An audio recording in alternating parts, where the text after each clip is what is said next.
प्रेम कहना नहीं होता, प्रेम करना होता है, प्रेम में होना होता है।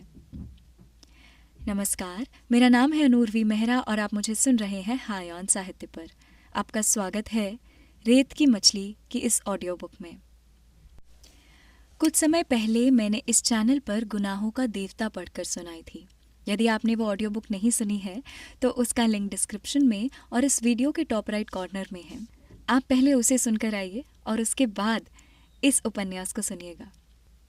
मेरा ऐसा कहने के पीछे कारण है जो कि मुझे भी गुनाहों का देवता पढ़ने के बाद पता चला।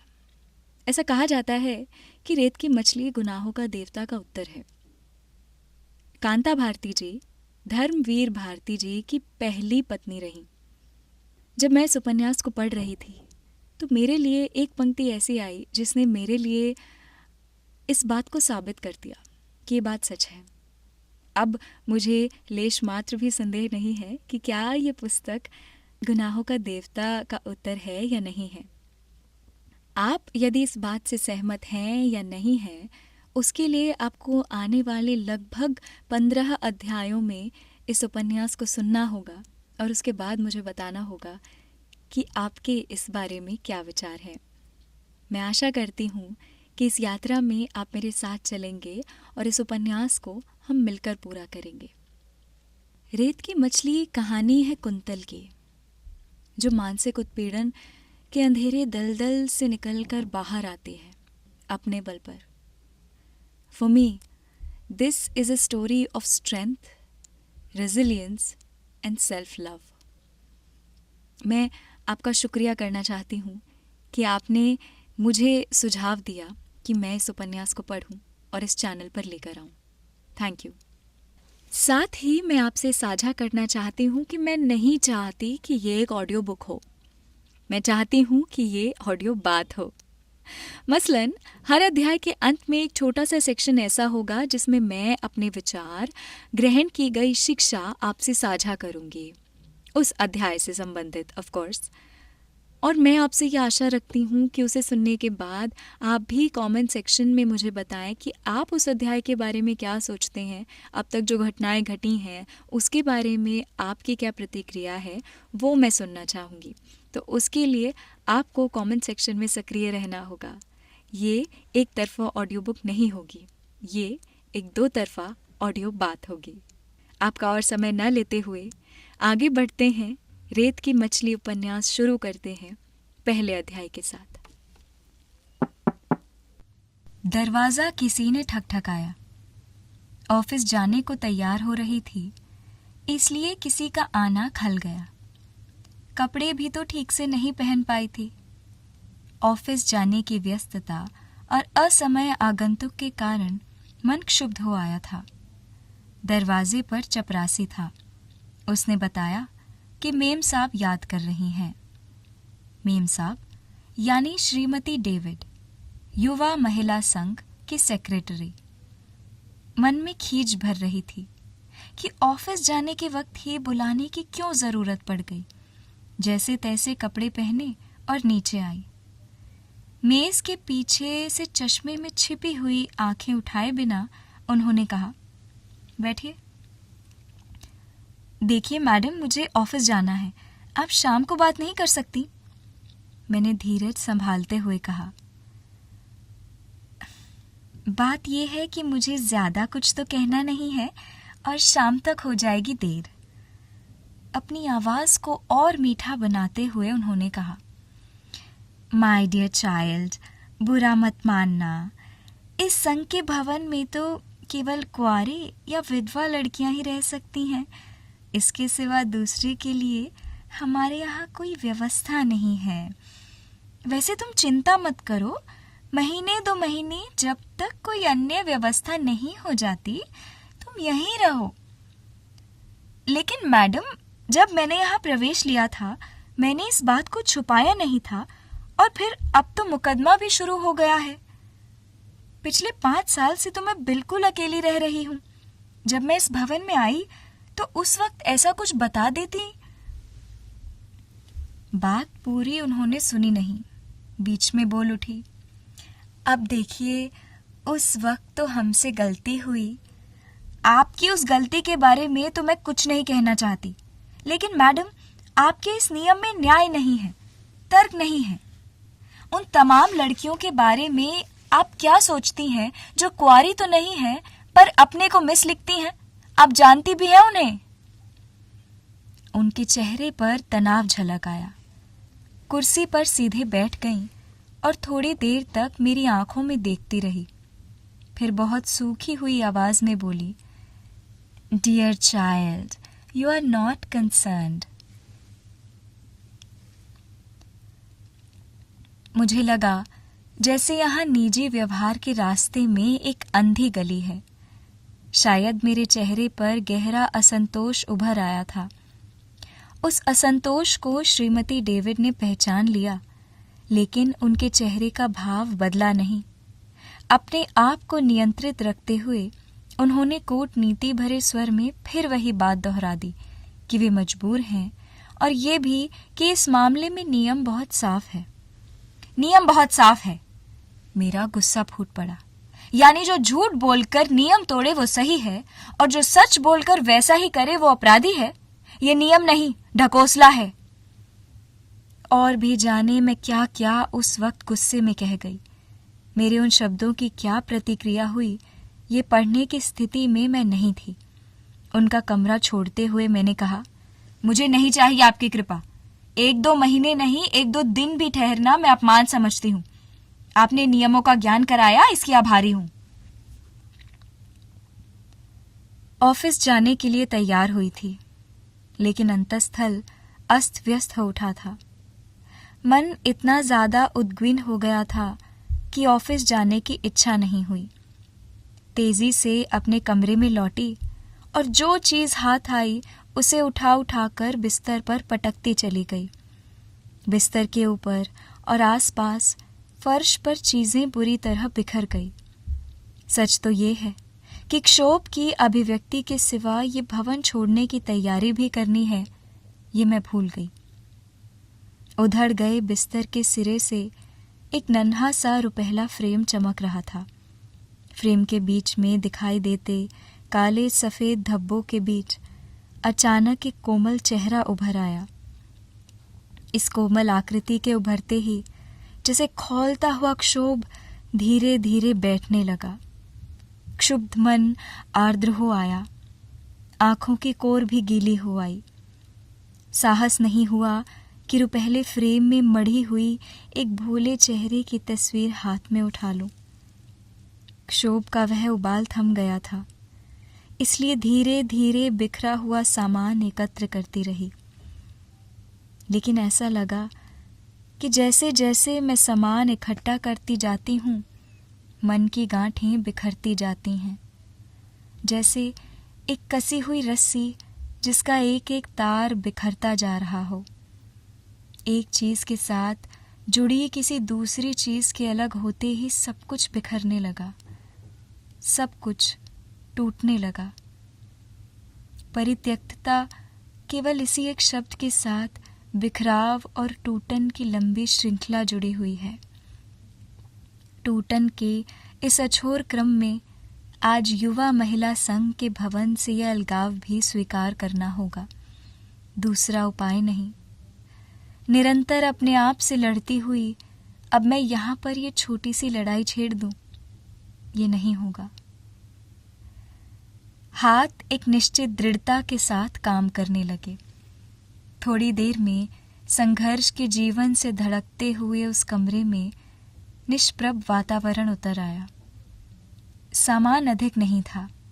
उसे सावधानी से इकट्ठा करने के बाद मैं नीचे आई। फोन श्रीमती डेविड के ही कमरे में था। एक क्षण ठिठकने के बाद बिना उनकी ओर देखे मैं फोन की ओर बढ़ गई। उन्होंने भी संभवतः मेरी ओर नहीं देखा। कुमुद फोन पर ही मिल गई। मैंने कहा कि उसे तुरंत यहाँ युवा महिला संघ पहुंचना होगा। कुमुद को आने में कोई 20 मिनट से ज्यादा वक्त नहीं लगा होगा, लेकिन मुझे ऐसा अनुभव हुआ जैसे एक युग बीत गया हो। अभी वह टैक्सी से उतरी ही थी कि लपककर मैं उसके पास पहुंच गई। मैंने कहा कि वह टैक्सी अभी न जाने दे। कुमुद कुछ पूछे कि इससे पहले मैं झपटती हुई अपने कमरे की तरफ बढ़ गई। सामान नौकर के बजाय खुद उठाकर किसी तरह लड़खड़ाती हुई टैक्सी के पास आई। कुमुद परेशान हो आई। मैंने उससे सिर्फ इतना ही कहा, घर चलो, वहीं सब कुछ बता दूंगी। छोटी सी कोठरी कहा जा सकता है उसे, एक बड़ी कोठी के सर्वेंट क्वार्टर की मामूली सी कोठरी। अवसर दूसरा होता तो शायद मन से निकलता कि महलों से झोपड़ी में आ गई, लेकिन कुछ सोच न सकी। कुमुद की सहानुभूति से वह कोठरी बिना सजावट के ही सज आई थी, लेकिन फिर भी मन बहुत उद्विग्न होकर भटकने लगा। सामान खोलकर रखते हुए बार बार बरसों पहले का अपना वह घर स्मृति को छू जाता था, जिसे कभी मैंने और शोभन ने बड़े यत्न से गुलाब, पंसतिया और नील कमल उगा उगा कर अपने हाथों से सजाया था। उसमें कैक्टस पर लताएं चढ़ा दी थी। वह सुंदर सा घरौंदा था जिसे बड़े प्यार से सजाया था। वह घर सादा था लेकिन सुख से फूलता था। कहाँ होगा, कैसा होगा उस घर का सुख सौरभ? डाल से गिरे किसी पत्ते की तरह बरसों में भटकी हूँ, और आज अगर कुमुद का स्नेह मुझे अटका न लेता तो किस अतल में ठहरना होता ये नहीं जानती। सहारा और साया, उसने कहा था कि वह जीवन भर मेरे लिए खड़ा रहेगा, मुझे छाया देगा। स्मृति के स्पर्श से मैं सिहर उठी, जैसे कोई किसी कटे हुए अंग के तंतु छूकर हरे कर गया हो।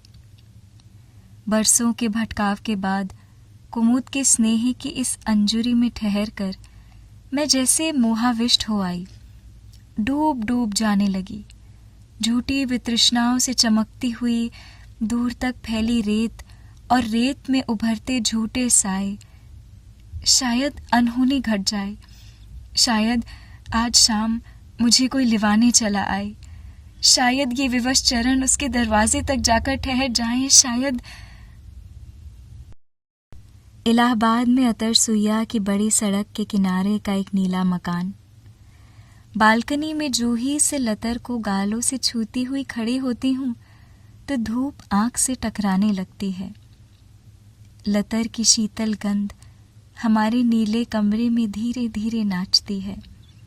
उस नीले कमरे में जहाँ रूठी हुई यक्षप्रिया को उसका प्रियतम मनाता है। यक्षप्रिया घंटों उस बालकनी में खड़ी होकर उन जाने आने वालों को देखती जिनमें से एक उसका अपना प्यार भी होगा। बालकनी से मकान के ठीक सामने दिखता है बड़े आंगन वाला लिपा पुता लेकिन सूना और उदास घर। खपरेल वाले उस उदास घर की दीवारों के बीच एक उदास औरत रहती है, विधवा औरत, रमन की विधवा भाभी। अक्सर देखा है कि रमन इस बालकनी की तरफ एकटक देखता है। शायद उस वक्त भी देखता है जब मैं शोभन के साथ घूमने जाती हूँ। पिता और बड़े भाई की अकस्मात मृत्यु के बाद घर का शायद वह एकमात्र सहारा था। बचपन में शोभन के साथ खेला था और कुछ दिनों पढ़ा भी था, लेकिन हाई स्कूल के बाद ही पढ़ाई छोड़कर उसे नौकरी करनी पड़ गई। आकांक्षाओं की राख की ढेरी सी विधवा युवती भाभी और परिस्थितियों से विपन्न रमन का वह उदास घर पास पड़ोस की जिज्ञासा का केंद्र रहा है। लेकिन रमन के सामने भी उपाय दूसरा नहीं था। विधवा भाभी एक ऐसा सत्य थी कि जिसे वह अपने कंधे से उतार नहीं सकता था। भाभी के जीवन से बंधे अपने भविष्य के साथ ही साथ रमन शायद ये भी देखता था कि उसके सामने नीले घर में जो जीवन है, जो रस है, वह उसे झंझोड़ता है। कुंठाओं की मार से वह तिलमिला उठा। अंदर ही अंदर एक विकृत विद्रोह से भर उठा। कभी कभी वह दिखता तो उसकी आंखों को देखकर एक अजीब सिहरन महसूस होती, कभी कभी उलझन होने लगती। मैं यहाँ हूं या नहीं, वह एकटक लगातार घंटों किसी मूर्ति की तरह खड़ा हुआ बालकनी की तरफ घूरता रहता। उलझन से भरकर मैं बालकनी से अलग हट जाती तो कभी कभी अजीब आवाजें सुनाई पड़ने लगती। ऐसा लगता जैसे प्रेत आत्माएं कहीं लड़ रही हों। रमण ऊंची आवाज में अपनी भाभी से लड़ता था। कभी कभी ऐसे लगता जैसे भाग दौड़ भी हो रही हो। पड़ोस के लोग कहते कि वो अपनी भाभी को पीटता भी है। जूही के फूलों और गुलाबों पर उतरती जाती ऋतुओं के साथ 2 बरस हवा से बीत गए। प्रेत आत्माओं की वह आवाज जूही और पंसुतिया के फूलों के साथ जैसे कांटों की तरह अनिवार्य हो गई थी। उस अस्वाभाविक और किसी हद तक मनहूस के प्रति मन सहज हो आया था। शायद एक जगह अंतस्तल में करुणा भी उभर आई थी। उसकी नियति के प्रति दयार्द्र न होना शायद अमानवीय होता। कैसा संयोग था, और वह शायद संयोग ही उसकी इस नियति का कारण भी था कि आज वह युवक एक प्रेत आत्मा की तरह बेचैन हो उठा था। शोभन का बचपन का दोस्त था रमन। साथ साथ खेला था और साथ साथ पढ़ा था। पिता और बड़े भाई की मृत्यु के बाद उसकी कच्ची उम्र में ही परिवार का बोझ उस पर आ गया था। हाई स्कूल मुश्किल से पास करने के बाद ही वह कॉलेज के बजाय दफ्तरों के चक्कर लगाने लगा था। और फिर एक दिन टूटा लेकिन संतुष्ट वह रमन एक सरकारी दफ्तर से घर और घर से दफ्तर के बीच सीमित हो गया। कभी कभी सोचती कि सामने के मकान की उन मनहूस दीवारों के भीतर क्या होगा। नौकरी से लौटा हुआ थका और पराजित रमन और घर की दीवारों में घिरी हुई उसकी विधवा भाभी, क्या वहां उन दीवारों के अंदर कोई जूही फूलती होगी? क्या उस बंधे पानी में कोई नील कमल उगता होगा? अगर उगता होगा तो शायद सिर्फ एक रात के लिए, और सुबह फिर मुरझाकर मर जाने के लिए। भाभी जवान थी लेकिन बंधी हुई थी। मर्यादाओं की दीवारें इतनी ऊंची थी कि उनके इस पार झांकना भी मुश्किल था। मुमकिन है थका और पराजित रमन उस कुंठित युवती का अंकशाई भी हो। पड़ोस में तरह तरह की बातें थी। शायद दबी जबान में ताने भी सुनाई दे जाते थे। लोग ये भी कहते थे कि उसकी भाभी रमन की शादी इसलिए नहीं होने देना चाहती कि उसकी अपनी हसरत पूरी नहीं होगी। उदासी, खिन्नता, अपमान, पराजय से शायद रमन किसी प्रेत की तरह ठंडा भी पड़ गया था। रात के अंधेरे सन्नाटे में सहसा वह चीखना चिल्लाना शुरू कर देता था। जो भी चीजें हाथ में आती थी उठाता, फेंकता और तोड़ता था और भाभी को गालियां देता। भाभी के रोने की मनहूस आवाज बालकनी से तैर कर अंदर आती तो इनकी बाहों में भी एक विवश कंपन दौड़ आता। मैं भी सिहर उठती। सर्दी की खामोश सहमी अंधियारी रात में घरों की खिड़कियां खुल जाती और गर्म कपड़े लपेटकर लोग बाहर झांकने लगते।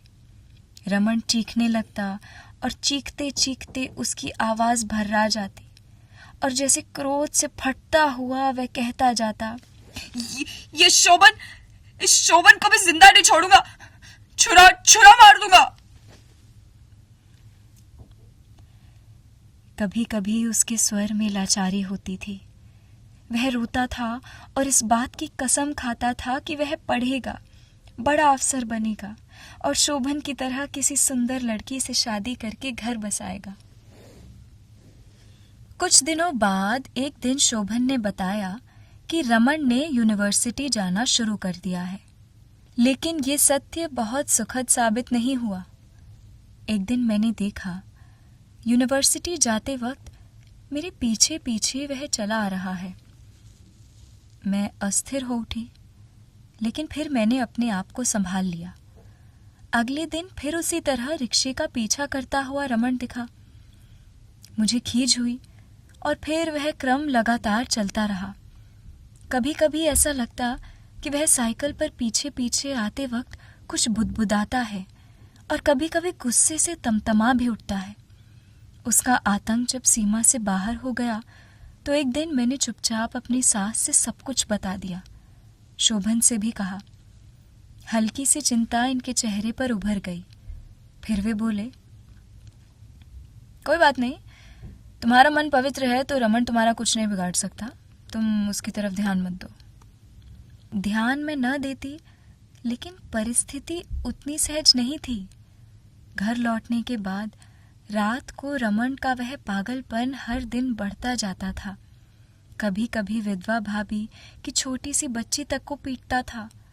उस मासूम बच्ची के चीत्कार से और भाभी के रुदन से वातावरण कांप जाता था और हम दोनों की नींद गायब हो जाती।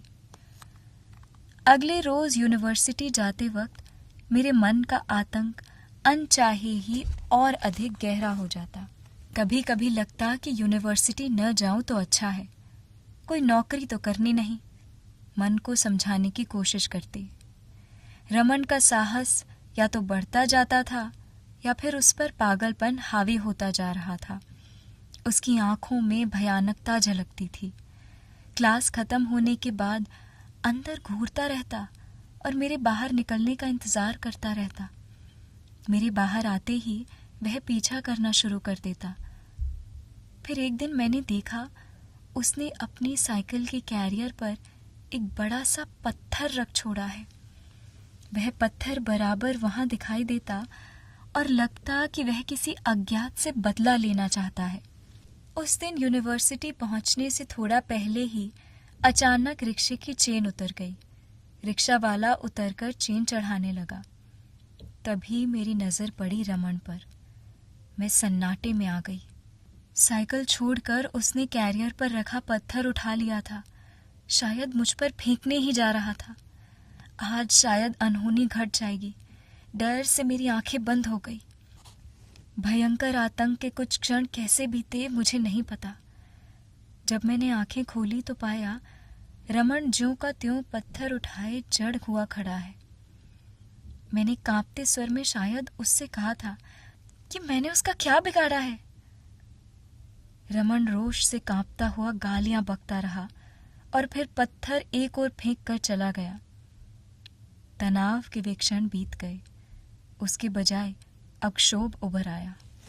यूनिवर्सिटी पहुंचते ही रिक्शे से उतरकर मैं सीधे प्रॉक्टर के कमरे गई। घबराहट से कांपती आवाज में किसी तरह मैंने रमन की घटना बता दी। प्रॉक्टर ने संजीदगी से सुना और मुझे निडर होकर जाने को कहा। मन फिर भी भय से कांप जाता।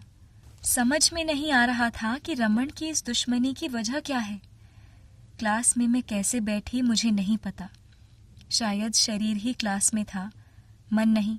क्लास खत्म हो जाने के बाद भी आतंकित मन के लिए मैं स्टाफ रूम के सामने जाकर खड़ी हो गई।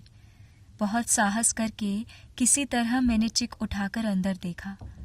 शोभन शर्मा जी के साथ किसी बहस में व्यस्त थे।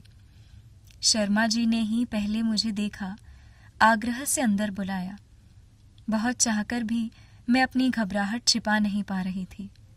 शर्मा जी भी इस बात को समझ गए थे। पूछा भी, लेकिन मैं बात टाल गई। शोभन मुझे देखकर शायद अचकचा गए, फिर संकोच छोड़कर पूछा, क्यों कुंतन, बात क्या है?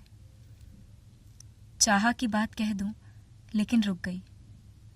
सिर्फ इतना कहा कि कुछ जरूरी काम था, इसलिए सोचा कि आपके साथ ही घर चलूं। परिस्थिति के बारे में उन्हें कुछ भी पता नहीं था। बोले, अबे तुरंत जाना तो मुश्किल होगा, मुझे भी क्लास लेनी है। मन में फिर उभरा कि जो कुछ घटा है वह कह दूं, क्योंकि उसके बिना ये परिस्थिति की गंभीरता समझेंगे नहीं। लेकिन संकोच ने फिर मुझे बांध लिया। लेकिन फिर क्या उपाय है? अकेले वापस जाना होगा। मन भय से कांप उठता। शोभन के पास आकर भी समाधान मिला नहीं। इनका सहज भाव से ये कहना कि तुम घर जाओ, मैं क्लास लेने के बाद आऊंगा, मुझे कचोट गया। लगा मुझे तूफान में अकेले छोड़ दिया। पैर के अंगूठे की ओर दृष्टि गड़ाए मैंने लंबी सांस ली और बहुत बेसहारा महसूस करते हुए बाहर आ गई। मन खीज से भर उठा। शोभन समझते क्यों नहीं? अगर कुछ विशेष कहना ना होता तो मैं आती क्यों, और वहां उन सबके सामने कहती भी क्या? रिक्शे पर बैठकर घर लौटी तो रास्ते भर भय से चौकन्नी होकर आगे पीछे देखती रही, दूर दूर तक, कि कहीं वह पागल प्रेत दिखाई न दे जाए। मन ही मन बार बार अपने इष्ट का ध्यान भी करती रही थी। घर पहुंची तो जैसे सांस लौटी। सबसे पहले जैसे तैसे सारा कांड माँ को सुना गई। उन्होंने प्यार किया और फिर सहलाती हुई बोली, ईश्वर रक्षा करेगा, सब ठीक हो जाएगा। शुक्र है उसने तुम पर पत्थर नहीं फेंक दिया, नहीं तो मैं अपनी बहू कहाँ से लाती। थोड़ा खाकर स्वस्थ हो ले, शोभन आएगा तो सब ठीक हो जाएगा। मेरा मन घटनाओं से उलझकर खिन्न हो गया था। जबान का स्वाद जैसे बिगड़ गया था। खाने का जी नहीं था, फिर भी किसी तरह नाश्ता किया।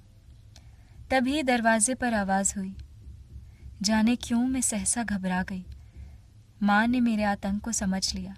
उठते हुए बोली, तुम बैठो, अब से मैं ही दरवाज़ा खोलना बंद किया करूंगी। दरवाज़ा खुलने की आहट हुई और शोभन की आवाज़ें आई। माँ तुम, कुंतल नहीं आए क्या? कहते हुए वे अंदर आ गए। उनकी उत्सुकता और चिंता उनके चेहरे पर उभरी हुई मैंने देखी। मैं आश्वस्त हुई। मुझे देखते ही वे निकट आए और फिर माँ के संकोच से अलग हट गए। हाथ मुंह धोया और तुरंत अपने कमरे में चले गए। नाश्ता लेकर जब मैं पहुंची तो लगा आतुरता से प्रतीक्षा कर रहे थे। हाथ से नाश्ते का सामान लेकर जल्दी से एक तरफ रखा और बाहें पकड़कर खींचते हुए बोले, क्या बात थी? आज स्टाफ रूम में कैसे आ गई? चेहरे में झांकते हुए, किसी सीमा तक मुग्ध आंखों से देखते हुए उन्होंने कहा, विभाग में लोग तुम्हारी बड़ी तारीफ कर रहे थे, बल्कि मैंने जब तुम्हें अकेले भेज दिया तो शर्मा जी बरस ही पड़े। उन्होंने कहा कि वह तो संकोच कर रही होगी, पता नहीं कौन सा काम था, तुम्हें सुनना तो चाहिए था। वैसे सच बताऊं कुंतो, तुम्हारा स्वर सुनने के लिए ही तो जीता हूँ। बाद में तो मुझे भी लगा कि भूल हुई। तुम्हारे जाने के बाद तो जी भी उखड़ गया था। पता नहीं क्यों कुछ आशंकाएं भी मन में तैरने लगी। मेरे कंधों को भींचकर जैसे उन्होंने आशंका का शमन कर लिया। फिर कान के पास ओठ लाकर धीरे से बोले, कहीं चलना था? उन क्षणों की मधुरता को सहसा तोड़ने का साहस मुझे भी नहीं हुआ। पहली बार मैं बात टाल गई। बोली, कुछ भी तो नहीं है, आप पहले नाश्ता कीजिए। मन के गहरे में छुपी हुई बात उनसे पढ़ी न जाए ऐसा भी संभव नहीं था। ये भी मुझे मालूम था। मैं ये भी जानती थी कि जब तक अंदर की बात उन्हें बताऊंगी नहीं, तब तक वे बात को टलने नहीं देंगे। इसलिए तुरंत ही मैं शर्मा जी के बारे में पूछने लग गई। इतना अंतराल अवश्य हो सका कि वे चाय पी लें, लेकिन फिर तुरंत ही वे प्रसंग पर लौट आए। मैं बर्तन लेकर उठने को ही थी कि उन्होंने फिर हाथ थाम लिया। तन्मय होकर बोले, छोड़ो ना ये सब कुंतो, पहले बात बताओ ना क्या है।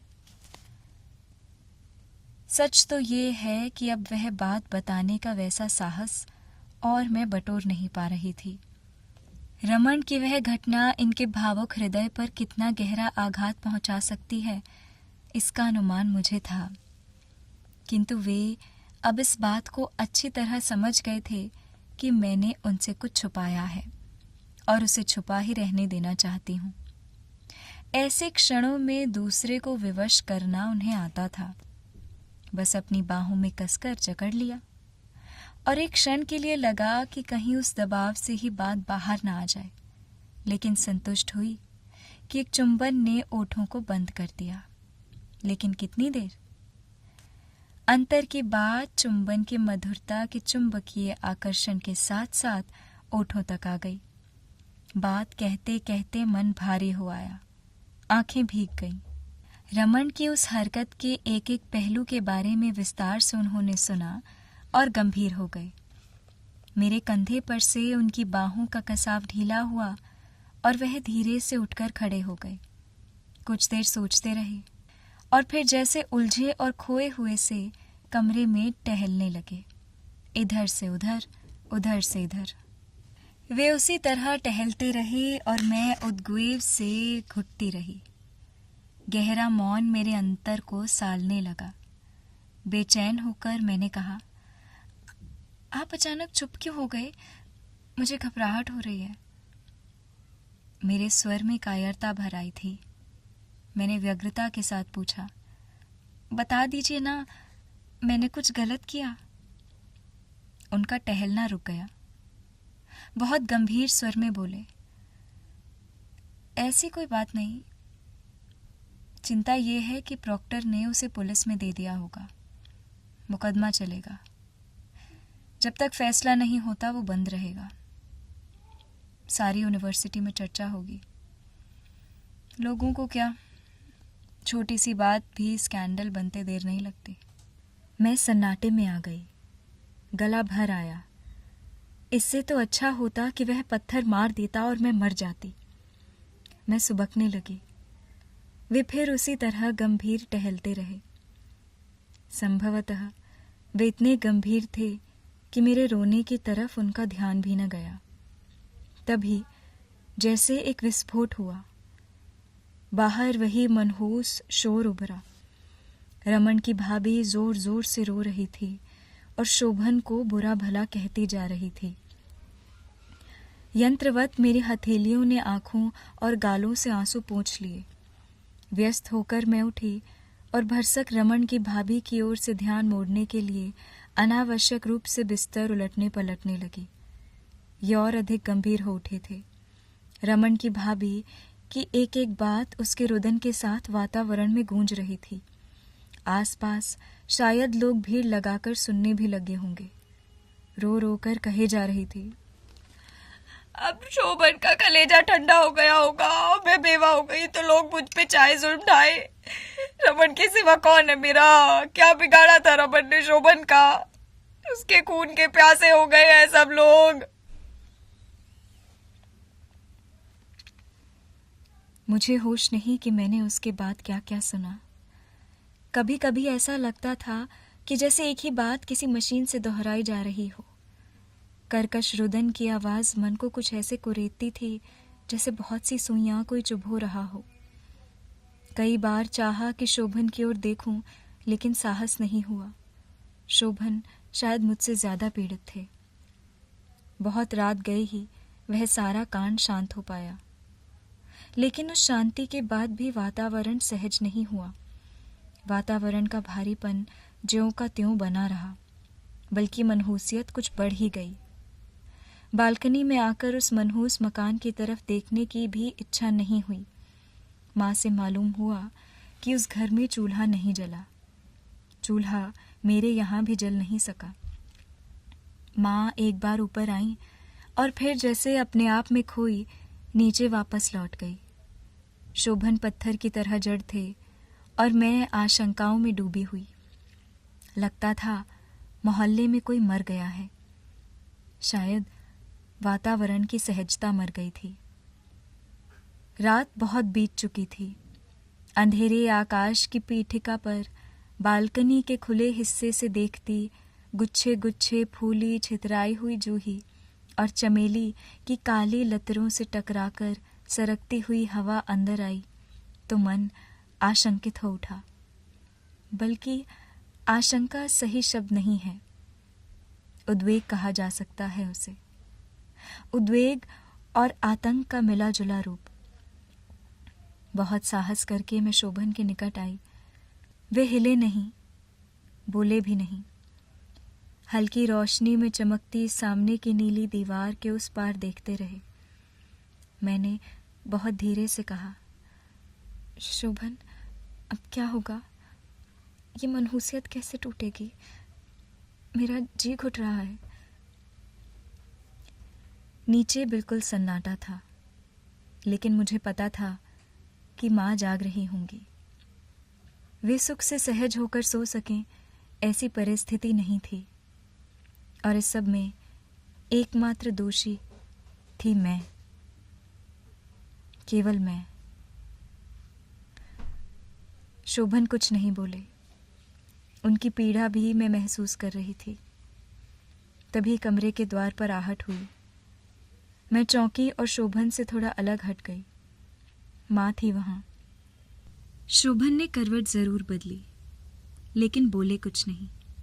माँ भी चुपचाप बैठ गई। माँ की कातर उदासी और बेचैनी देखकर मैं और अधिक आविष्ट हो आई। थोड़ी देर तक मौन घुटता रहा। फिर वे लंबी सांस लेकर बोली, मेरा जी घबरा रहा है शोभन, कोई रास्ता है? तुम कुछ उपाय सोचो ना बेटा। अब लगा कि शोभन इतने लंबे मौन के अंतराल में एक जगह अपने मन को ही बांधने में व्यस्त थे। माँ की बात सुनकर छत की ओर देखते हुए बोले, अब ये जगह हमारे रहने लायक नहीं रह गई। सोचता हूँ हम सब कहीं और चलकर रहें। यहाँ से दूर हो लेंगे तो संकट अपने आप शांत हो जाएगा। दूर रहने से बहुत कुछ टल जाता है। वे बोलते रहे और मैं सुनती रही। तभी मेरी आंखें माँ की ओर उठीं और मैं कांप गई। उनके शांत, सरल, गंभीर चेहरे से ढुलक कर आंसू उनकी गोद में टपक रहे थे। 2 बरस में पहली बार उस निष्ठावान और संकल्पशील मुख पर मैंने आंसू देखे थे। मेरा खून जम गया। लगा गले में कुछ घुट रहा है। शोभन भी कुछ बोल न सके। थोड़ी देर बाद माँ के भरे गले से आवाज आई, ये घर तो मेरा सुहाग है शोभन। उनके बाद अब उनकी निशानी है।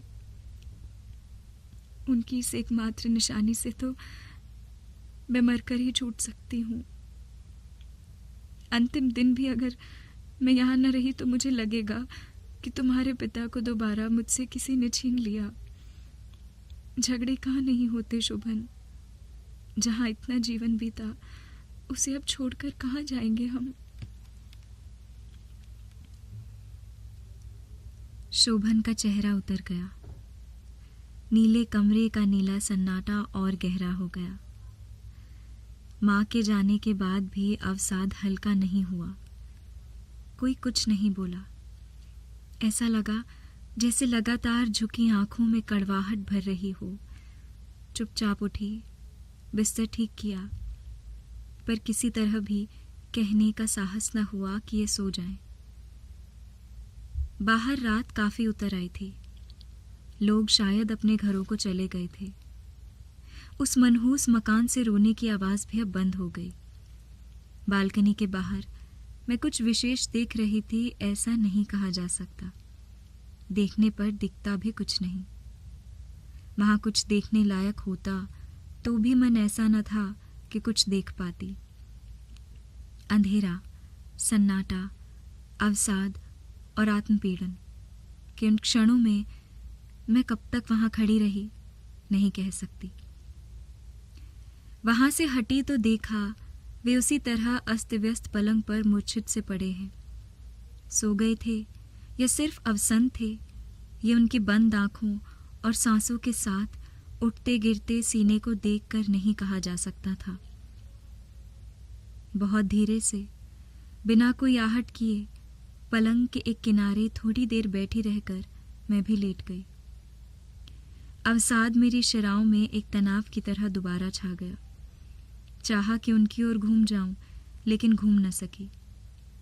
एक क्षण के लिए इस बात की भी प्रतीक्षा की कि उनकी बाहें मेरी ओर बढ़ेंगी और अनायास मैं उनमें समा जाऊंगी, लेकिन वैसा कुछ भी नहीं हुआ। कुछ भी तो नहीं हुआ। हमेशा की तरह माथे का चुंबन भी नहीं लिया गया। गर्म उंगलियों से छेड़ा भी नहीं गया। अवसाद में डूबी कब सो गई ये भी पता न लगा। सवेरे जागी तो पता चला कि वे कहीं जा चुके हैं। मन दुश्चिंताओं से भर उठा। दोपहर तक बेचैनी बहुत अधिक बढ़ गई। मुंह न जाने कैसे कैसे स्वाद से भर गया। माँ ने नाश्ता और खाना तैयार जरूर किया, लेकिन खाया उनसे भी न गया। दोपहर के बाद कहीं वे आए। आंखें झुकी हुई थी, चेहरा उतरा हुआ और गंभीर। चुपचाप अपने कमरे में जाकर लेट गए। माँ ने मुझसे कहा कि मैं शोभन के लिए खाना ले जाऊं। हो सकता है मेरे आशंकित मन का संकोच हो कि एक एक करके खाने की चीजें सजाने में काफी समय लग गया। कमरे में जाने के लिए साहस जुटाना पड़ा। वे ज्यों के त्यों लेटे रहे। हिम्मत न हुई कि इनके माथे पर हाथ रखकर देखूं तबीयत तो ठीक है। बहुत धीरे से बोली, उठिए, हाथ मुंह धोकर खाना खाकर आराम कीजिए। जाने उनके जी में क्या आया कि वे चुपचाप उठे, हाथ मुंह धोकर खाने बैठ गए। मुझे भी खाने को अपने साथ बिठा लिया। अनमने मन से थोड़ा खाया। खाते समय चाहकर भी मुझसे कुछ बोला न गया। खाते समय आज तो उनके हाथ में कोई किताब भी नहीं थी। किताब होती तो शायद मन कुछ बदलता। तनाव एक दो दिन का नहीं था। मन को इतना समेटा भी न जा सका कि वह तनाव टूट सके। कई दिन बीत गए। उनके मित्र भी आए थे। वह नीला कमरा उन्मुक्त हंसी से गूंजा नहीं। बहुत धीरे धीरे उन्होंने बातें की। शायद कुछ मशवरा भी हुआ। मन में उत्सुकता थी, लेकिन पूछ कुछ भी न सकी। कई दिनों की सलाह मशवरे के बाद पता चला कि एक समझौता हुआ है। तय ये हुआ है कि मुकदमा वापस ले लिया जाए और रमन माफी मांग ले। लेकिन ये सब हो कैसे? रमन तो पागल हो चुका था। उससे इस बात की संभावना कम थी कि वह सहज रूप से समझौते के लिए तैयार होगा। उसके मन की गांठें उसके सामने कौन खोलता और वह उन्हें खोलने भी कब देता? उसकी कुंठा आईना देखने को तैयार कैसे होती? लेकिन अब शोभन भी जिद पर आ गए थे। उन्होंने दृढ़तापूर्वक कह दिया था कि अगर वह माफी नहीं मांगता तो मुकदमा वापस नहीं होगा। अनजाने और अनचाहे ही उस तनाव में मैंने महसूस किया कि मैं माँ के इष्ट देव को याद कर रही हूँ। पूरा महीना इसी यातना में बीता। शायद रमन की समझ में आ गया था कि मुकदमा वापस न हुआ तो उसकी नौकरी छूट सकती है। एक दिन उसने माफी मांग ली। तब दिन सहसा बदले हुए लगने लगे। बालकनी में जूही के गुच्छे फूल आए हैं, मैंने देखा। उसकी कोमल पत्तियों पर धूप की किरणें नाचती हैं, ये भी मैंने देखा। उस दिन से हवा कुछ अच्छी लगने लगी। शोभन ने बताया कि उन्होंने कहीं कोई मकान रहने के लिए देखा है। माँ फिर उदास हो गई। स्वर्गीय पति की स्मृति, इस मकान को छोड़ना उनके लिए सबसे बड़ी यातना थी। मकान के एक एक कण से उनकी चेतना जुड़ी थी। उनकी मर्यादा, उनकी आसक्ति और उनका आश्वासन, सभी कुछ था वह मकान। लेकिन उपाय भी क्या था? मुझे याद है जब उन्होंने जाने कहाँ खोई हुई आवाज में कहा था कि जब तुम्हारे पिताजी ये मकान बनवा रहे थे, कुछ रुपयों की कमी हो गई थी। उस समय मैंने अपना एक एक जेवर उन्हें दे दिया था। अंततः शोभन जीते। बेटे का मन और बहू की मर्यादा की रक्षा के लिए माँ ने अपनी भावना की बलि दे दी। हाँ, ये जरूर मैंने देखा कि उसके बाद अक्सर वे सोए साए चौंक कर उठ बैठती थी। उन्हें जैसे घबराहट सी भी होती रहती। कुछ महीनों में ही जैसे वृद्धावस्था उन पर दूनी होकर उतर आई थी। मैंने ये भी देखा कि उन्हें बुखार आने लगा था। अपने आप से एक दिन मैंने उन्हें कहते पाया, कैसे छोड़ूंगी ये सब भगवान, कैसे छूटेगा ये सब और कैसे रहा जाएगा वहाँ। ऐसी पराई जगह जाना भी कैसा होगा, जीना भी कैसा होगा। मैं सोचती कि उनके जैसे संस्कारों वाली साध्वी ये भी तो सोचती होगी कि अपना घर बेचना अशुभ है और उसे बेचकर किराए के मकान में रहना संस्कारहीनता। एक दिन उन्होंने कहा, मुझको यहीं छोड़ दो, तुम दोनों ही रह लो वहां। लेकिन ये होता भी कैसे? स्थिति सहज नहीं हुई थी। उन्होंने ये भी सोचा होगा कि इस तरह अलग रहकर स्थिति और बिगड़ेगी, सुधरेगी नहीं। लोग ये भी तो सोच सकते हैं कि लड़के ने अपने मन की शादी की और अलग हो गया। शायद चुपचाप वे कई बार रोई भी थीं, क्योंकि कई बार उनकी ओर देखती तो लगता कि उनकी आंखें लाल और सूजी हुई हैं। मैं पूछती तो एक लंबी सांस लेकर चुप हो जाती। यूनिवर्सिटी के पास ही एक नई बस्ती में कोठी का एक खाली हिस्सा मिल गया था। फिर भी तय ये हुआ कि केवल काम का सामान साथ जाएगा, बाकी सब यहीं बंद रहेगा। मकान बिकने पर ही उसे हटाएंगे। माँ ने तो मुहूर्त भी पूछ लिया था। सामान लदवाते वक्त माँ रो पड़ी। किसी तरह मजदूरों को बाहर भेजा और आंगन में आकर बुरी तरह फूट पड़ी। उनका धैर्य टूट गया था। मुझे माफ कर देना, मैं जीते जी ये घर छोड़कर जा रही हूँ। मेरा रक्त जम गया। मुझे लगा मैं ही हूं इस यातना की जड़। वे भी अवसन्न थे। पास पड़ोस से इकट्ठा हुए लोग इस समय कचोट रहे थे, खल रहे थे। विचित्र मनहूसियत फैल गई थी। जैसे तैसे माँ को शांत किया। शोभन भी चाह रहे थे कि अब जल्दी जल्दी यहाँ से हट जाया जाए। हल्का सामान तांगे पर लाद लिया गया और हम तीनों भी बैठ गए। शोभन ने हाथ जोड़कर सबको नमस्कार किया। तांगे वाले ने घोड़े को आगे बढ़ने के लिए उकसाया। शराब। उसने एक चाबुक लगाई। मैं सिहर उठी, चौंक गई। अंदर चल। कुमुद की आवाज आई। चल खाना खा लें। मैं दोबारा चौंकी। अचानक ऐसा लगा जैसे अंजूरी में भरी हुई रेत सरक कर रीत गई। बीते दिनों की वह परछाई भी गायब हो गई। यथार्थ की ठोस धरती पर मैं लौट आई।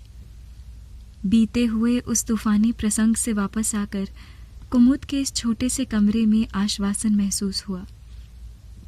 खाना खाते समय कुमुद तरह तरह की बातें करके मन को अप्रिय प्रसंगों से दूर हटाने का प्रयत्न करती रही। मैंने उसकी आंखों में झांका तो उसने चेहरा नीचे कर लिया। जी मैं आया कहूं, तू अपने अप्रिय प्रसंग से अपने को अलग काट सकी है क्या? लेकिन मुझसे पूछा नहीं जा सका।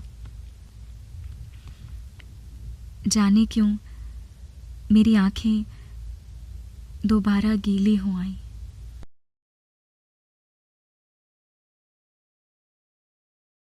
बहुत शुक्रिया मेरी आवाज़ में ये पहला अध्याय सुनने के लिए। मैं आशा करती हूँ कि रेत की मछली के इस पहले अध्याय से आप अपना मन और अपना ध्यान जोड़ सके होंगे और आपको ये पठन अच्छा लगा होगा।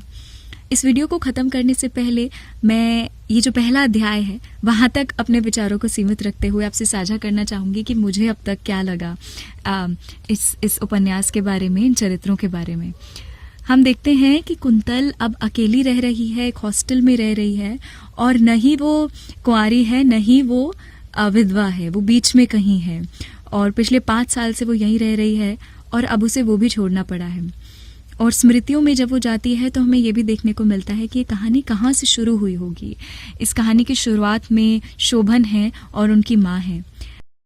कुंतल का चरित्र कितनी खूबसूरती से दिखाया गया है, कितनी सादगी से, कि वो सिर्फ समर्पित हैं अपने पति के लिए और उनकी माँ के लिए। जब उसकी कोई गलती नहीं भी होती तो भी वो कितने सहजता से स्वीकार कर लेती है कि इस सब समस्या की जड़ मैं हूँ।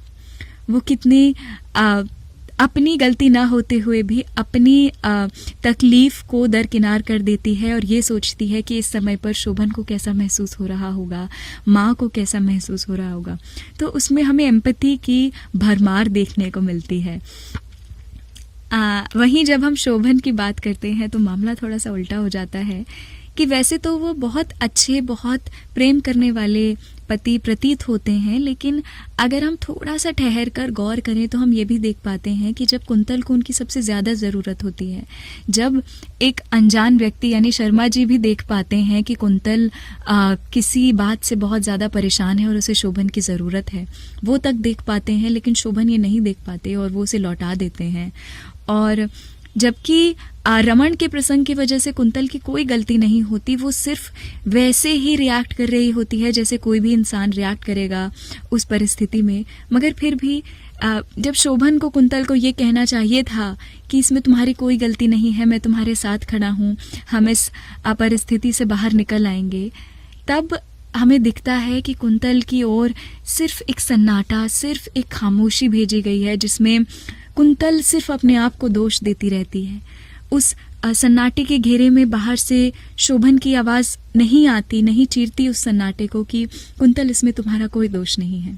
और जब माँ की बात आती है तो माँ कितनी प्यारी हैं, वो अपने बेटे और बहू के लिए अपनी सबसे जो उनकी कीमती अमानत है वो उसको भी त्यागने को तैयार हो जाती हैं, भले उनको कितनी तकलीफ से गुजरना पड़े।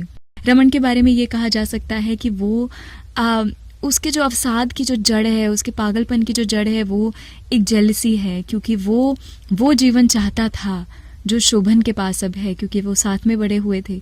तो शायद बचपने में वो सोचता होगा कि हम दोनों वैसे ही दोस्त बने रहेंगे, लेकिन क्योंकि उसके जीवन की परिस्थितियों ने उसे किसी एक तरीके से कहा जा सकता है कि अंधकार में धकेल दिया है, तो शोभन उसे उस प्रति की पराकाष्ठा लगता है जो जीवन वो चाहता था अपने लिए। इसीलिए शायद वो कुंतल के प्रति इतने गुस्से से भरा हुआ है और शायद वो पत्थर मारकर उसका सर भी फोड़ देना चाहता है, मगर उसमें कहीं ना कहीं वो इंसानियत बची हुई है, इसलिए शायद वो पत्थर मार नहीं पाता, बस गाली गलौज करके निकल जाता है। तो ये तो रही चरित्रों की बात। इसके अलावा जो मुझे कुछ इंटरेस्टिंग बातें मिली वो मैं आपसे अब साझा करना चाहती हूँ। 2 ऐसी घटनाएं होती हैं जिसमें बहुत कंट्रास्ट देखने को मिला मुझे। पहला तो ये कि जब अध्याय शुरू होता है तो कुंतल खीज से भर जाती है, क्योंकि उसे दफ्तर जाना होता है और उसे उस बात में कोई भी अड़चन पसंद नहीं है।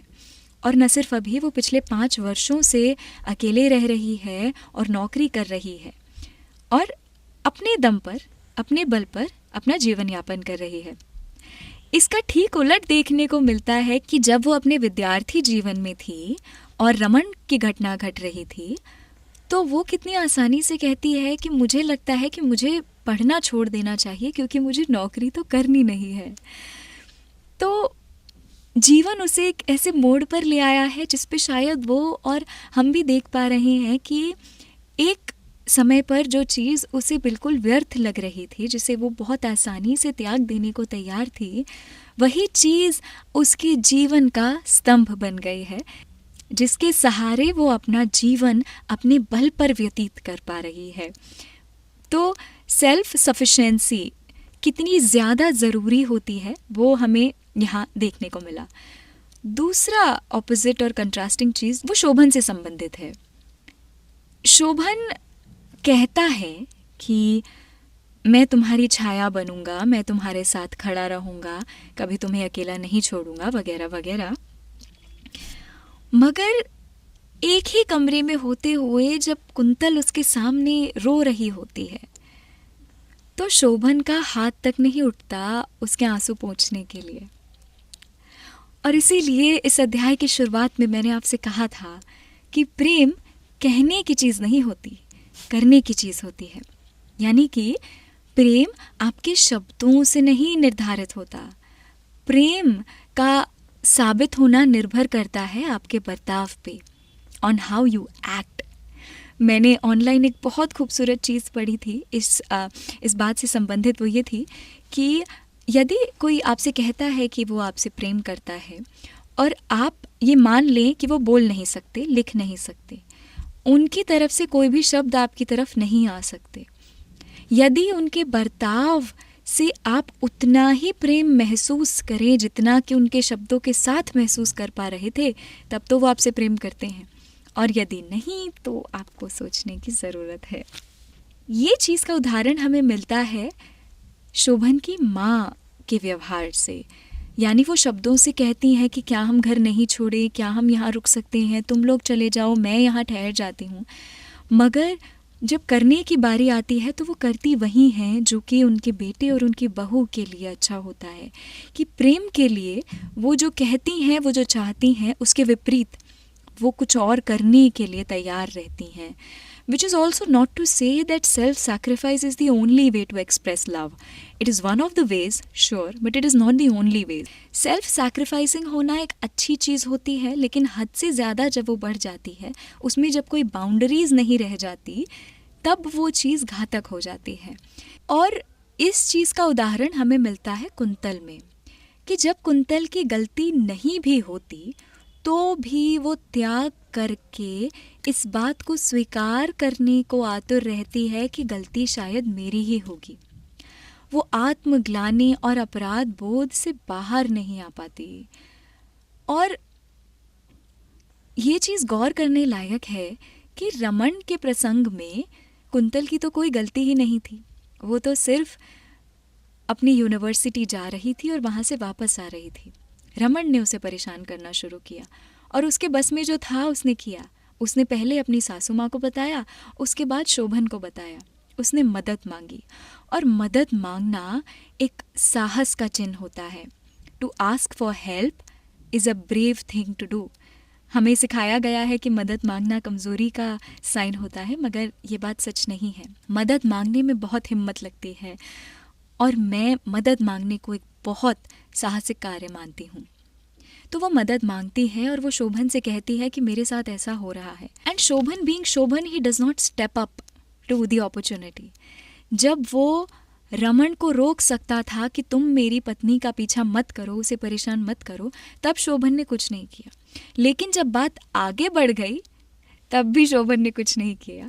तब वो कुंतल को एक प्रकार की साइलेंट ट्रीटमेंट दे रहा था, और उस साइलेंट ट्रीटमेंट में कुंतल ये मानकर चल रही थी कि क्योंकि ये मुझसे ठीक से बात नहीं कर रहे हैं, क्योंकि ये सब घटनाएं घट गई हैं, तो शायद इसमें मेरी ही गलती होगी, मेरी ही वजह से ये सब हो रहा है।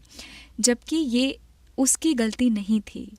She did everything that was in her power, that she could have done to prevent it. That it was not prevented was not her fault. But she not having boundaries regarding to what is in her control and what is not in her control, she blamed herself.